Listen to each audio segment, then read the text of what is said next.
Ang inyong nakikita ay totoo at hindi kayo nagkakamali. Ito ay...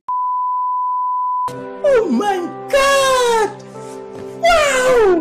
Oops, mali kayo ng iniisip. Hindi iyan yung naiisip mo ngayon. Starfish po iyan at hindi parte ng katawan ng lalaki. Ang granulated sea staray, isang nilalang na matatagpuan sa mga baybayin ng Atlantiko at Mediterranean Sea. Maraming ang hindi makapaniwala na ito ay starfish at kamag-anak ni Patrick ng SpongeBob SquarePants. Kilala ito sa kanyang kakaibang hitsura dahil sa mga maliliit na butil na tumutubo sa kanyang balat na parang granulado.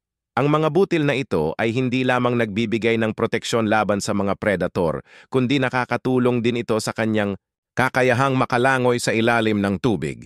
Ito ay mayroong self-defense mechanism na bumubuga ng puting likido. Sana all. Upang mabugaw nito ang predator na gustong kumain dito. At ngayon ay humihingi siya sa inyo ng isang Lokaj like at share pala. Gago! Hanggang dito na lang, baka ano pa ang masabi ko. Maraming salamat sa panonood.